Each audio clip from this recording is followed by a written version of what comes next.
پہ لیکن ابھی آپ پیٹرولیم کے وزیر ہیں لو جی تو اب پیٹرول آپ بڑھا نہیں رہے قیمتیں، جبکہ پریشر ہے اس وقت بہت زیادہ، سبسڈی کہہ رہی ہے آئی ایم ایف کے ختم کر دیں، آپ کریں گے کیا؟ کیونکہ عمران خان صاحب تو تیار ہیں بالکل، جس دن قیمتیں بڑھی اس دن وہ سڑکوں پہ ہوں گے۔ کس چیز کے لیے تیار ہیں؟ لانگ مارچ کے لیے بھی اور حکومت ابھی کو تو سڑکوں پہ ہی ہیں وہ، ابھی کہاں ہیں؟ ابھی تو جلسے کریں لانگ مارچ سے۔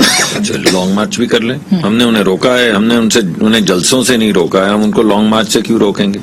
وہ آئیں جتنی مرضی لانگ مارچ کریں، ہمیں اس سے کوئی۔ لیکن آپ پیٹرولیم پرائسز تو نہیں بڑھا رہے۔ دیکھیں پیٹرولیم پرائسز کے اوپر میں بڑی واضح شکل میں آپ کو ایک بات بتانا چاہتا ہوں۔ وزیر اعظم نے بڑی واضح شکل میں یہ حکم دیا ہے کہ جب تک وزارتیں، جس میں ہماری وزارت بھی ہے اور خزانے کی وزارت بھی ہے اور کسی حد تک اس سے بجلی کا تعلق بھی ہے، انہوں نے کہا ہے کہ جب تک آپ مجھے ایک فول پروف طریقہ کار نہیں دیں گے جس کے ذریعے غریب آدمی کو بچایا جا سکے، اس مہنگائی سے یا تیل کی قیمت بڑھنے کے جو اثرات غریب آدمی پر آئیں گے، جب تک آپ وہ پلان نہیں دیں گے میں ایک پیسہ بھی پیٹرول کی قیمت نہیں بڑھاؤں گا۔ یہ ان کا پیغام ہے۔ لیکن سیاسی فیصلہ ہے نا سر، آپ کا معاشی فیصلہ تو نہیں ہے۔ یہ معاشی فیصلہ ہے، یہ بالکل سیاسی فیصلہ نہیں ہے۔ تو کیسے آپ یہ ہمارا آئی ایم ایف کو کیسے منائیں گے؟ آپ کے خیال میں یہ جو ابھی حکومت چل رہی ہے یہ کیسے چل رہی ہے؟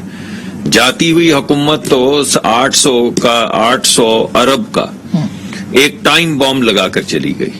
یعنی آج جو مدینہ کی ریاست کی بات کر رہے ہیں، ایمانداری کی بات کر رہے ہیں، ان کو یہ تو گمان ہونا چاہیے تھا کہ چاہے وہ سلیکٹڈ ہی ہیں لیکن اس ملک کے وزیر اعظم کم از کم نام نہاد تو رہے ہیں۔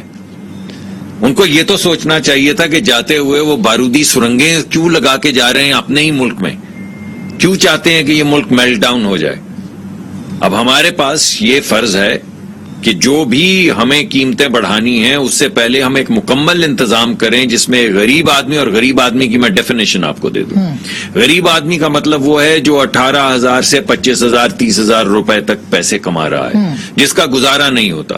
ہمیں یہ حکم دیا گیا ہے کہ آپ ایک طریقہ کار وضع کریں اور مجھے ویزبلی دکھائیں ایک ایک شخص، اور مجھے بتائیں کہ وہ اس شخص کی حفاظت آپ کیسے کریں گے، آپ کیسے یہ جو اضافی قیمت بڑھ رہی ہے پیٹرول کی جس کی ضرورت ہے، وہ سرنگ جو بچھا کے گئے ہیں عمران خان صاحب، اس سے آپ غریب آدمی کو کیسے بچائیں گے؟ آپ اس کے اوپر کام کر رہے ہیں؟ جی کر رہے ہیں، کیونکہ شہباز صاحب نے کہا تھا میں کپڑے بیچ دوں گا، اپنا مہنگائی ختم کر دوں گا، لیکن ابھی تک ان کے کپڑے جو ہیں میں بریک کے بعد اس کے تفصیلی آپ سے پوچھوں، میں تفصیلی پوچھوں نہیں بالکل، کیونکہ میں نے آپ کو ایک واضح شکل میں ایک بات بتائی ہے، جس چیز کو انہوں نے کہا تھا کپڑے بیچ دیں گے وہ یہی ہے۔ آج تک جو حکومت اس وقت 118 ارب روپے ہر مہینے صرف سبسڈی کی مد میں دے رہی ہے، اس کے علاوہ اتنے ہی پیسے تقریباً دے رہی ہے ٹیکس کی مد میں، یہ وہ سرنگ ہے جو وہ لگا کر گئے ہیں۔ لیکن اس کے باوجود حکومت اگر یہ سہ رہی ہے تو کیوں سہ رہی ہے؟ اس وجہ سے سہ رہی ہے کہ جو سرنگ انہوں نے بچھائی ہے بارودی، اس کے ملبے کے نیچے غریب آدمی نہیں گرے گا، یہ حکومت اتحادی حکومت یہ فیصلہ کر چکی ہے۔ وہ فارمولا آپ بنا رہے ہیں، ہمارے پاس ہے فارمولا، ہم اس پہ کام کر رہے ہیں۔ میں بریک کے بعد